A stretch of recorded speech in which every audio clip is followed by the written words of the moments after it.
ચાલો અંગૂઠાની મદદથી સરસ મજાનું ચિત્ર બનાવવાનું છે. પહેલા અંગૂઠો આડો પાડવાનો છે, પછી અંગૂઠો સેજ ઊભો પાડવાનો છે અને પેન્સિલની મદદથી એમાં પગ, મૂછો એવું બધું કરવાનું છે. ચાલો અંગૂઠાની મદદથી ચિત્ર બનાવવાનું છે. પહેલા અંગૂઠો પાડો, વ્યવસ્થિત અંગૂઠો પાડો બધા, પછી પેન્સિલ લ્યો અને પેન્સિલની મદદથી સરસ, વેરી ગુડ.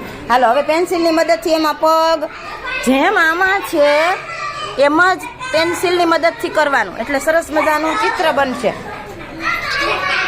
બસ હવે મૂકી દે પ્રિયાંશ, હવે પેન્સિલ લઈ લે. સરસ, જો અર્પિત છે કરવા માંડ્યો. સરસ, તક્ષભાઈ જો બનાવે, સરસ ચાંચ બનાવો, વેરી ગુડ. સારું ન બને તો શીખવાનું, હો કાંઈ વાંધો નહીં. બીજું અંગૂઠો પાડો, બીજું ચિત્ર બનાવો. સરસ, વેરી ગુડ. ચાલો હવે પાછો કલર લેવાનો, લાલ લ્યો અથવા તો, અને આવું સરસ મજાનું ફૂલ બનાવવાનું છે.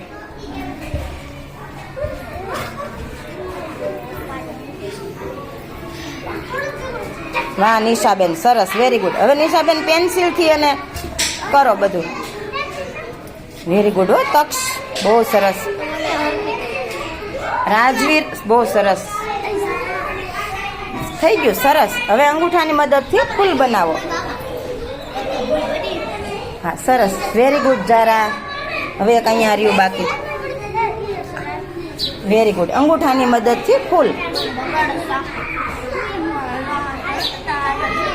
સરસ, વેરી ગુડ. આવું બેટા, બહુ સરસ, વેરી વેરી ગુડ કાવ્યાબેન, બહુ સરસ, વેરી ગુડ. શ્રેષ્ઠભાઈ બનાવો. તમારે ધાર થઈ ગઈ, પાંદડાની ધાર, સરસ. હવે એની લંબાઈ માપવાની છે તમારે, તમે માપી રાખો ત્યાં, હું હમણાં આવું છું. સરસ, વેરી ગુડ.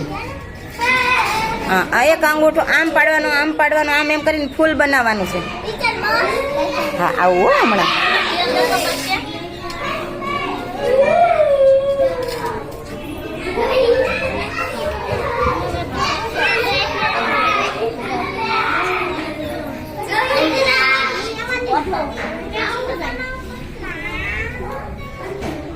નિશાબેન નું કામ જોરદાર છે.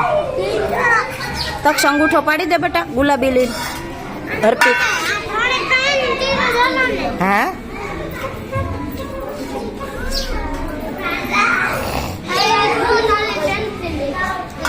ધીમે ધીમે હો, કોઈને વાગે નહીં, કોઈને કલર બગડે નહીં.